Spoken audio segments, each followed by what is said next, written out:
नास्ति सांख्य समं ज्ञानं नास्ति योग समं बलम् अत्र वः संशयो मा भूत् ज्ञानं सांख्यं परं स्मृतम्। ओम शांति शांति शांति।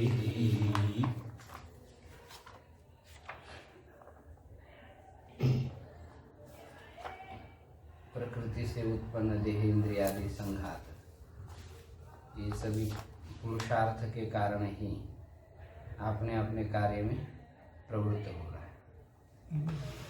देहेंद्रियादि संघात विषयों को ग्रहण करके बुद्धि को समर्पित कर देता है और बुद्धि पुरुष को दिखाती है। पुरुष उस बुद्धिस्थ विषयों का प्रकाशन करता है और उस विषयों का वह अभिमान कर लेता है, यही उसका भोग है। जब बुद्धि पुरुष को भोग देना समाप्त कर देती है तभी पुरुष मुक्ति को प्राप्त हो जाता है। माने देहेंद्रियादि संघात से प्राप्त जो विषय है वो बुद्धि में प्रतिबिंबित होते हैं और उस विषयों का जब पुरुष अभिमान नहीं करता है, वो केवली हो जाता है, तभी मुक्ति को प्राप्त हो जाता है। तो पुरुष का ज्ञान हो जाने से ही बुद्धि पुरुष को भोग देना बंद कर देती है, क्योंकि पुरुष बुद्धि का यथार्थ दर्शन कर लेता है तो बुद्धि अपने आप ही निवृत्त हो जाती है। जैसे कोई वेश्या स्त्री है, जब तक उसके योनि में कुष्ठ रोग है यह पुरुष को मालूम नहीं, तब तक वो पुरुष के पास चली जाती है। जब पुरुष को पता चल जाता है कि इसके योनि में कुष्ठ रोग है, तब वह उस पुरुष के सामने नहीं जाती। ऐसा दृष्टांत आगे दिया है। तो ऐसी वह बुद्धि भी उस पुरुष के सामने भोग प्रदान देने के लिए उपस्थित नहीं होती। तो ये बुद्धि ही पुरुष को सब भोग समर्पित कर देती है और बुद्धि और पुरुष के मध्य में जो भेद है उसको भी यह बुद्धि ही सिद्ध कर देती है। बुद्धि ही भोग और मोक्ष दोनों की संपादिका है। ऊपर कहा था बुद्धि इंद्रियानि विशेषा विशेषानि, 34वीं कारिका में बोला था। अभी उस विशेषा विशेष को यहाँ पर समझाया जा रहा है कि विशेष क्या है और अविशेष क्या है, इसको और स्पष्ट कर रहे हैं। 38वीं कारिका में तन्मात्रान्यविशेषास्तेभ्यो भूतानि पंच पंचभ्यः। 37वीं बाकी। अच्छा, ऊपर वाली बाकी। सर्वं प्रत्युपभोगं यस्मात् पुरुषस्य साधयति बुद्धिः। सर्वं प्रत्युपभोगं यस्मात् पुरुषस्य साधयति बुद्धिः। सैव च विषिनष्टि ततः प्रधान पुरुषान्तरं सूक्ष्मम्। सैव च विषिनष्टि पुनः प्रधान पुरुषान्तरं सूक्ष्मम्। यस्मात्, क्योंकि सर्वं प्रत्युपभोगं पुरुषस्य साधयति बुद्धि, जो सभी देह इंद्रियादि में स्थित भोग है तीनों कालों में, तो उस सभी भोग को बुद्धि ही संपादन करती है। माने बुद्धि ही उसको समर्पित कर देती। माने बुद्धि में सारे विषय क्या होते, प्रतिबिंबित हो जाते। ये देह इंद्रियादि सब क्या है, नाली के समान है। इंद्रिया विषयों तक चली जाती है और विषयों के ग्रहण करके बुद्धि को समर्पित कर देती है। माने बुद्धि में वो सारे विषय प्रतिबिंबित हो जाते हैं। जैसे शुद्ध कांच है तो उस कांच में कोई विषय प्रतिबिंबित होता है? कोई नहीं होता है। लेकिन जो शीशे का कांच होता है उसमें सब विषय प्रतिबिंबित हो जाते हैं। तो ये अत्यंत विशुद्ध चित्त होता है, उसमें इन सभी विषयों का भोग्य रूप से प्रतिबिंब नहीं होता है। शुद्ध कांच है जिसके पीछे कलर नहीं लगी है, उस चित्त में क्या होते, भोग्य रूप से कोई विषय प्रतिबिंबित नहीं होता। लेकिन कैमरे की क्या है, कांच है, तो उसमें क्या है, जिसी चित्र को खींचा जाए उसका प्रतिबिंब उसके अंदर अंकित हो जाता है। तो ऐसी ये बुद्धि जब बंधन काल में रहती है, तब इंद्रिय जिस जिस विषयों में चले जाते हैं तो उस विषय का वो प्रतिबिंब ग्रहण कर लेते हैं और उसी प्रतिबिंबित विषयों का पुरुष अभिमान कर लेते हैं। इसमें शास्त्रीय चर्चा है कि एक प्रतिबिंबवाद और द्विप्रतिबिंबवाद। पंडित वाचस्पति मिश्र और विज्ञान भिक्षु ऐसे दो शास्त्रज्ञ हैं, उन दोनों के वाद है। द्विप्रतिबिंबवाद माने बुद्धि में विषय प्रतिबिंबित हो जाते हैं और वो बुद्धि में प्रतिबिंबित विषय फिर पुरुष में प्रतिबिंबित हो जाते हैं, पुरुष में भी उस विषयों का प्रतिबिंब पड़ जाता है, उसको द्विप्रतिबिंबवाद कहते हैं।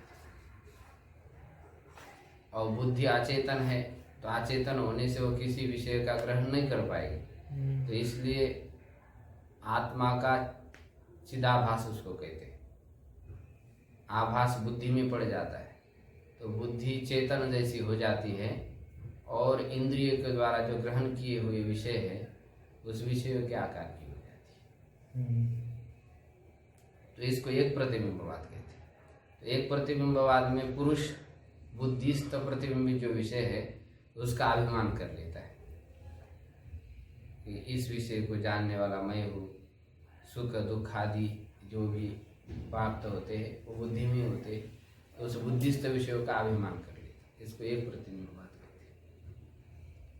तो सभी जो भोग है वह पुरुष को कौन समर्पित करती है, बुद्धि ही करती है।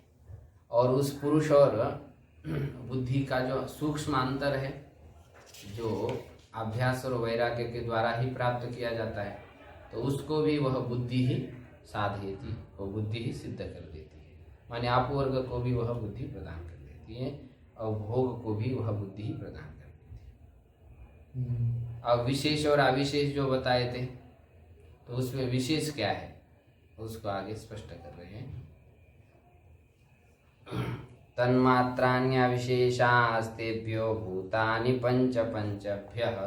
तन्मात्राण्यविशेषास्तेभ्यो भूतानि पंच पंचेभ्यः। एते स्मृता विशेषाः शान्ता घोराश्च मूढाश्च।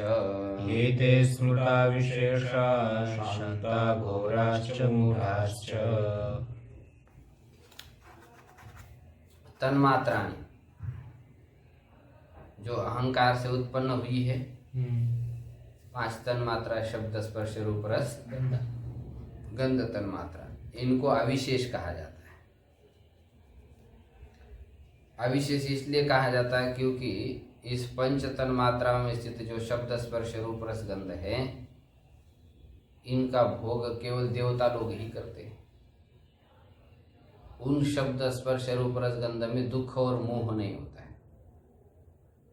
तो इसलिए उसको अविशेष कहा जाता है।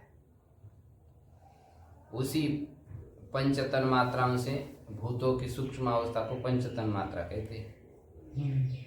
तो उसी तन्मात्राओं से पंचभ्य पंचभूतानि, 5 तन्मात्राओं से 5 भूत पैदा हो जाते हैं। एते स्मृता विशेषाः, इसी पंचभूतों को क्या कहा गया है, विशेष कहा गया है।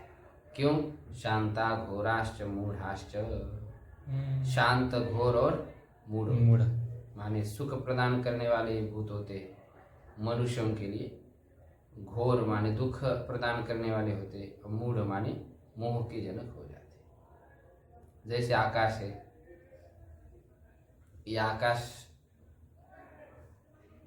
हमको सर्वत्र क्या करता है, अवकाश प्रदान कर देता है घर से बाहर अंदर जाने के लिए, इसलिए सुखात्मक होता है, उसको शांत कहते हैं। और वही शीत उष्ण वात वर्षा से जब अभिभूत हो जाता है तो दुखात्मक हो जाता है। और वही मार्ग में जाते हुए मनुष्य के लिए, जब मार्ग से उसका वन में जाते समय उसका मार्ग भ्रष्ट हो जाता है, दिग्भ्रम हो जाता है, तो उसके लिए वो आकाश मूढ़ हो जाता है। माने मोह का कारण हो जाता है। और वही घर्म काल में तीन हो गए ना, सुखात्मक और दुखात्मक और मोहात्मक। हाँ, और मार्ग में जाते हुए मोहात्मक हो जाता है। इसी प्रकार वायु भी गर्मी के समय में सुखात्मक शांत होता है, और ठंडी के समय में दुखात्मक होता है, और धूली कंकड़ आदि से मिश्रित हो जाता है तो मोहात्मक होता है। इस प्रकार सभी जो भूत होते हैं वो शांत, घोर और मूढ़ होते हैं। तो ये सब विशेष है, और तन मात्राएं सब क्या है? अविशेष है। उसमें अविशेष इसलिए कहा गया कि दुख मोह उसमें नहीं रहता है, और पंचभूतों में जो शब्द स्पर्श रूप गंध है उसमें ये सुख दुख मोह तीनों में रहते। उसी को दूसरे शब्द में कहा शांत, घोर और मूढ़। अन्य भी कुछ विशेष इस पंचभूतों से उत्पन्न होते हैं, उसको आगे स्पष्ट कर रहे हैं। सूक्ष्मा माता पितृजाः सह प्रभृतये स्त्रिधा विशेषा स्युः। सूक्ष्मा माता पितृजाः सह प्रभृते स्त्रिधा विशेषा स्युः। सूक्ष्मास्तेषां नियता माता पितृजा निवर्तन्ते। सूक्ष्मास्तेषां नियता माता पितृजा निवर्तन्ते। सूक्ष्मा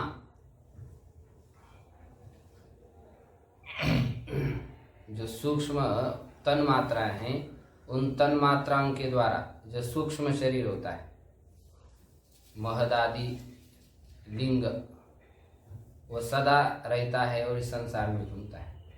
तो उस सूक्ष्म शरीर को या सूक्ष्म शब्द से कहा गया है। तो सूक्ष्म शरीर माता पितृजा, माता पिता से जो उत्पन्न हो गए, पंचभूतों के सहित त्रिधा विशेषाः, तीन प्रकार के जो है विशेष बताए।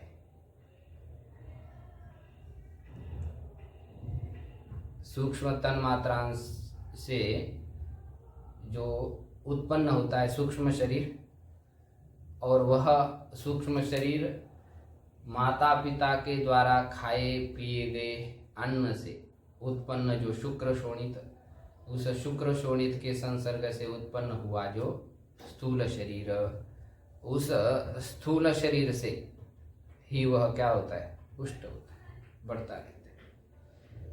केवल सूक्ष्म शरीर ऐसा नहीं बढ़ पाता है। स्थूल शरीर के सूक्ष्म शरीर में स्थित क्या है? मन है, प्राण है, कर्म इंद्रिया है।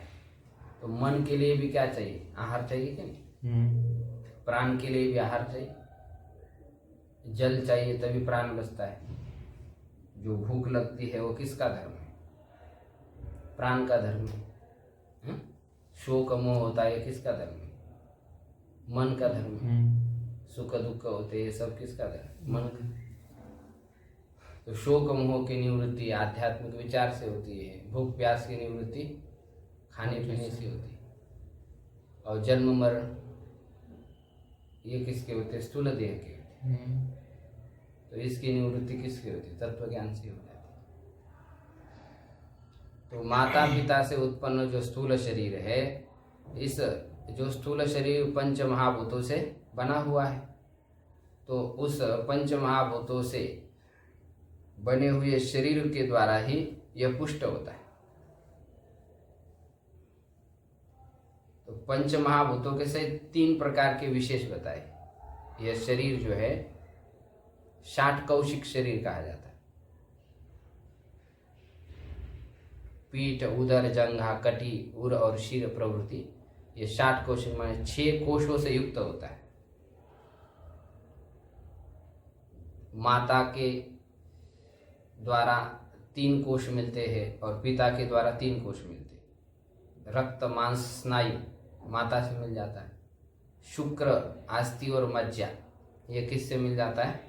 पिता से मिल जाता है। तो इस प्रकार ये 3 प्रकार के विशेषों से यह स्थूल शरीर बनता है। तो इसमें जो नित्य और अनित्य कौन से विशेष होते हैं उसको समझा रहे हैं। सूक्ष्मास्तेषां नियता, तो उन विशेषों में जो सूक्ष्म है माने सूक्ष्म शरीर है वह नियत होते हैं,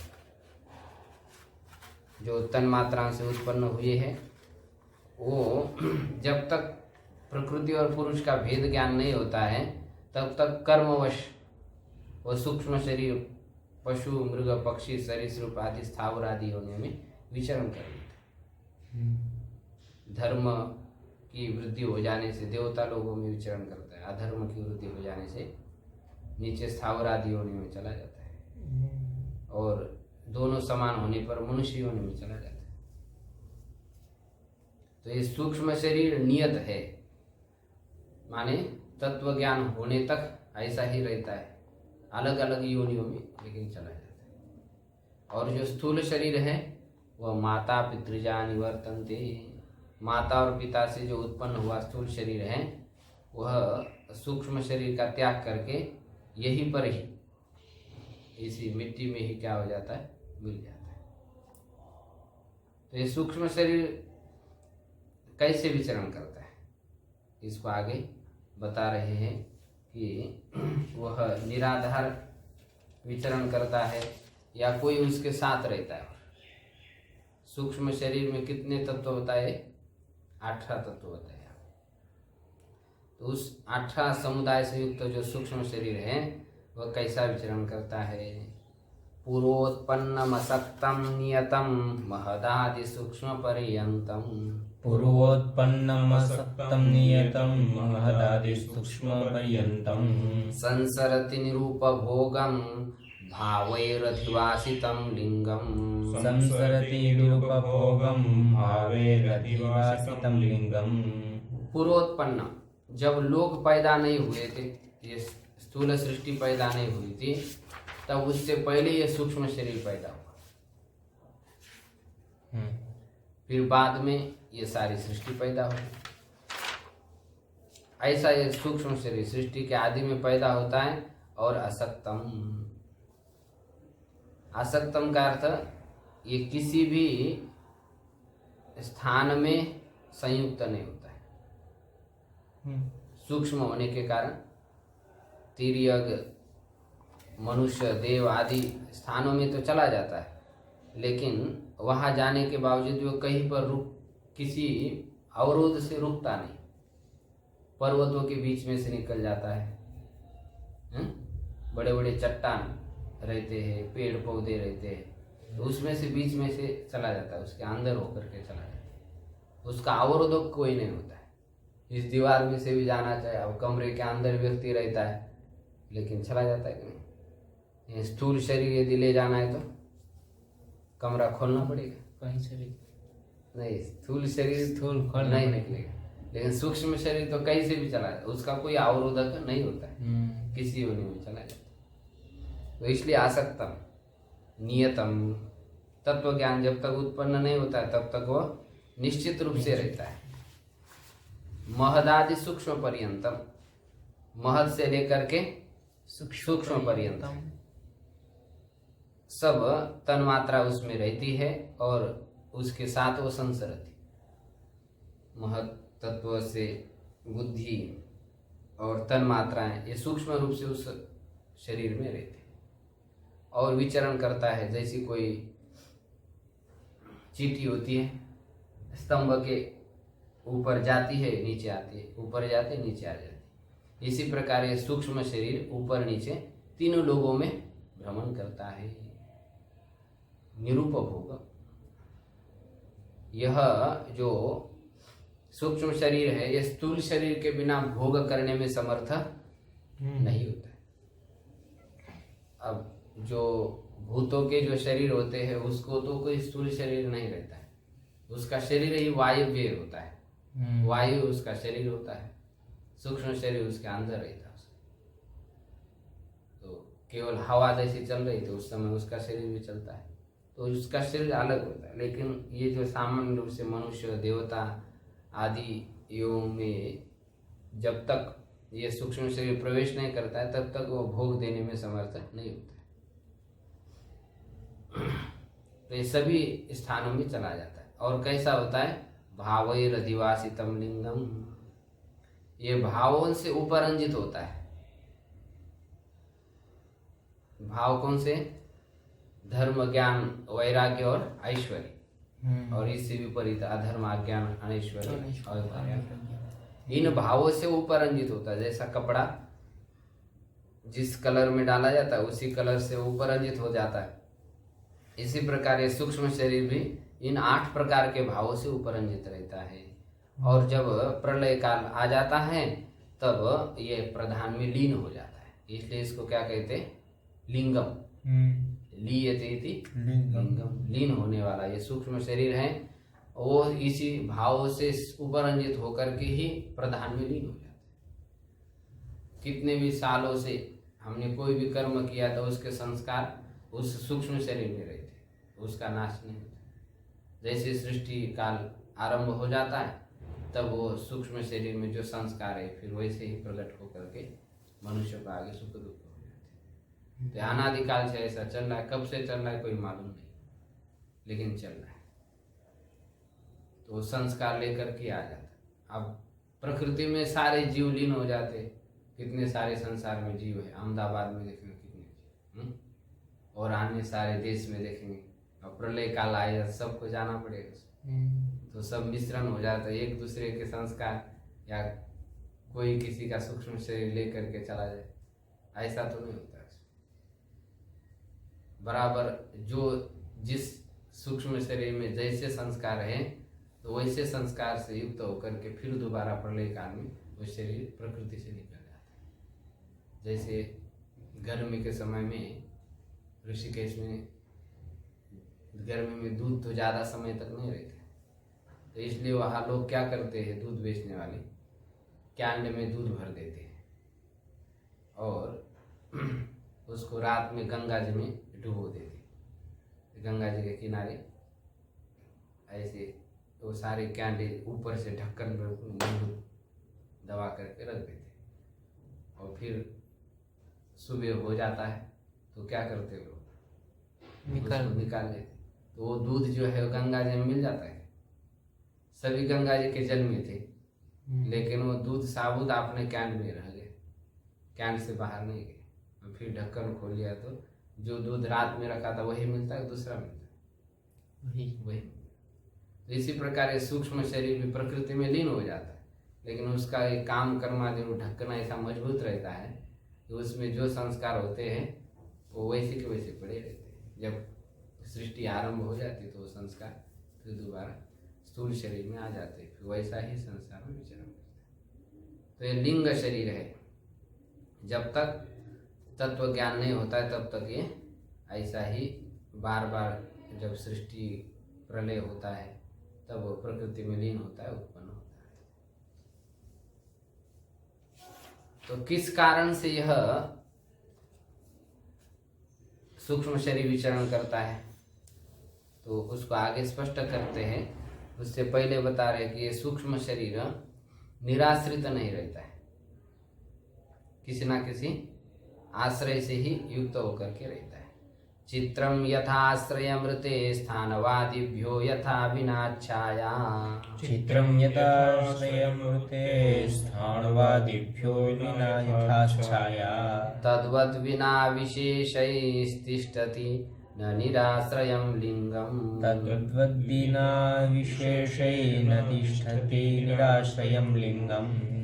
यथा आश्रयं हृति चित्रम न तिष्ठति, जैसे आश्रय के बिना चित्र नहीं रहता। कितना भी बढ़िया शिल्पकार हो, यदि कोई आश्रय नहीं हो तो चित्र कहाँ लगाए? उसके लिए कोई ना कोई सपोर्ट चाहिए, तभी चित्र रह पाता है। स्थानवादिभ्यो विना यथा छाया, जैसे स्थानु आदि के बिना छाया कहीं पर भी नहीं रह सकती। छाया के लिए कोई ना कोई खूंट चाहिए, ठूंठ कहते उसको, तभी छाया पड़ेगी। यदि ठूंठे ही नहीं, स्थानु आदि नहीं, तो छाया नहीं। तो उसी प्रकार यह जो सूक्ष्म शरीर है विशेषैर विना न तिष्ठति, विशेषों के बिना नहीं रहता है। अर्थात ये जो पंचतन मात्रा आदि से उत्पन्न हुआ जो ये शरीर है, यह स्थूल शरीर के बिना नहीं रहे। विशेष स्थूल शरीर, माता पिता से उत्पन्न जो स्थूल शरीर, तो उसके बिना वह सूक्ष्म शरीर नहीं रहता। न निराश्रय लिंगम, लिंग शरीर जो है वह निराश्रित आश्रय रहित नहीं होता है। इसलिए जब देह से प्राण निकल जाते, सूक्ष्म शरीर निकलता है, तो तुरंत उसको एक शरीर मिल जाता है। तो यदि अच्छे लोगों में जाने वाला होता है तो उसको अच्छे शरीर मिल जाते हैं, और नरक आदि में जाने वाला होता है तो उसके वैसे अलग प्रकार के शरीर मिलते हैं। जैसे यहाँ पर किसी व्यक्ति ने अपराध किए, उसको जेल में ले जाना होता है, तो उस समय क्या हो जाता है, वहाँ पर उसका ड्रेस चेंज किया जाता है, अलग से ड्रेस लग जाती है। तो वहाँ वो ये नहीं चलता है जो हम इधर पहनते। तो वैसे ही अलग अलग स्थानों में जब उसको ले जाते हैं, तुरंत उसका ड्रेसिंग चेंज हो जाती है, और उस ड्रेस से युक्त होकर के फिर वो अलग अलग स्थानों पर चला जाता है। तो निराश्रित ये जो है लिंग शरीर नहीं होता। तो ये जो शरीर है ये क्यों विचरण करता है इधर उधर, किस कारण से विचरण करता है, इसको आगे स्पष्ट कर रहे हैं।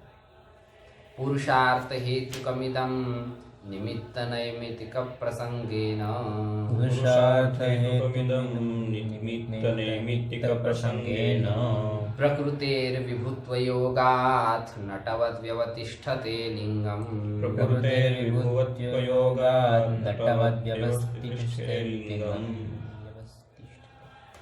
पुरुषार्थ हेतुकमिदं, पुरुषार्थ करना चाहिए।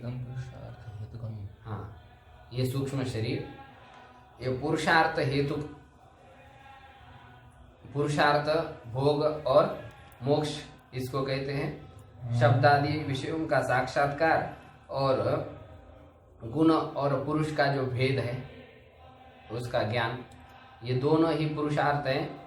तो इस पुरुषार्थ के लिए ही यह शब्दादि की भोग करता है, ब्रह्मादिक लोगों में या कहीं पर भी जाता है। सभी देशों में, सभी स्थानों में ये भोग की प्राप्ति करता है। और किसी समय जब उसके विशेष पूर्व पुण्य का उदय हो जाता है तो इन गुण और पुरुष के भेद ज्ञान को प्राप्त कर लेता है। तो पुरुषार्थ हेतु का ही यह संसरण करता है, सूक्ष्म शरीर प्रवृत्त होता है। निमित्त नैमित्तिक प्रसंगेन, निमित्त और नैमित्तिक के कारण यह क्या करता है, विचरण करता है। निमित्त नैमित्तिक क्या है, इसको आगे समझाएंगे। निमित्त है धर्म, धर्म अधर्म ये निमित्त है। उसी निमित्त से नैमित्तिक माने गमन होता रहता है। धर्म है तो ऊपर लोक में, अधर्म है तो नीचे लोक। तो निमित्त नैमित्तिक प्रसंग के कारण यह सूक्ष्म शरीर विचरण करता रहता है। तो ये सूक्ष्म शरीर सर्वत्र विचरण करता रहता है। कैसे विचरण करता है? जो प्रधान है वो प्रधान कहाँ रहता है?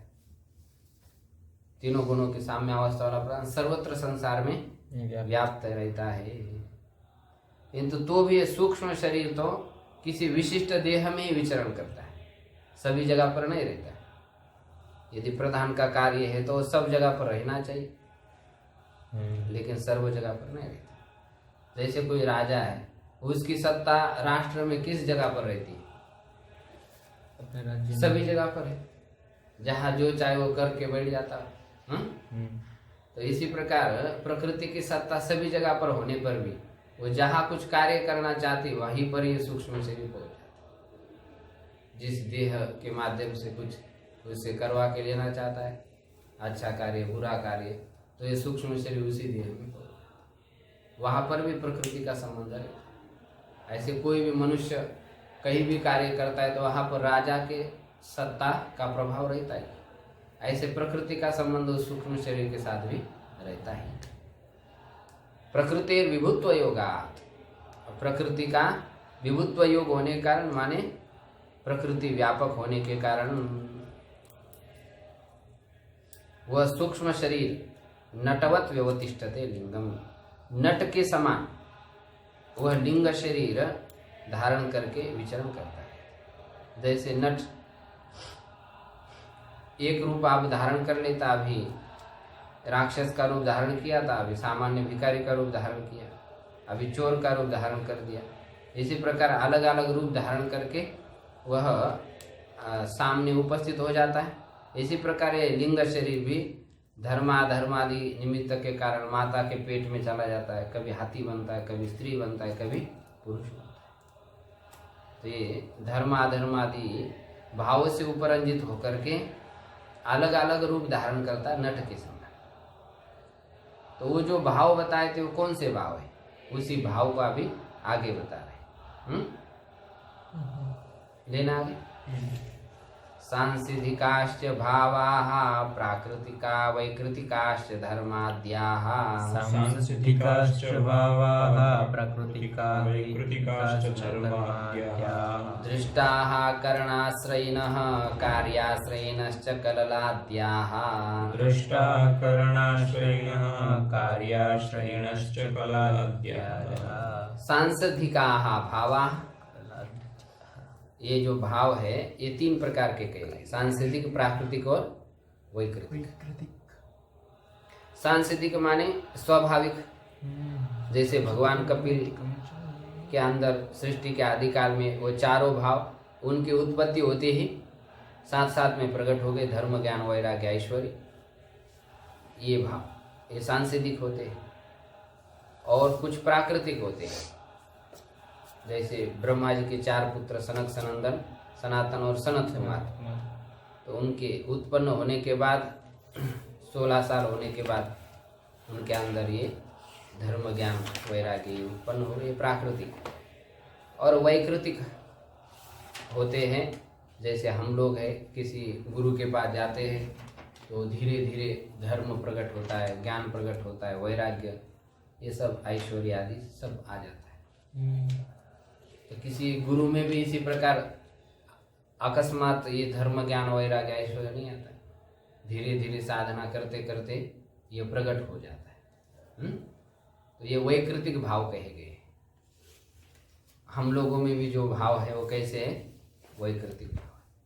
तो ये जो सांसिधिक, प्राकृतिक और वैकृतिक भाव है, इन्हीं भावों से उपरंजित होकर के ये सूक्ष्म शरीर विचरण करता है। दृष्टाः करणाश्रयिनः, ये जो भाव है वह किस में देखे गए हैं, करणाश्रयिनः, कर्ण में देखे गए।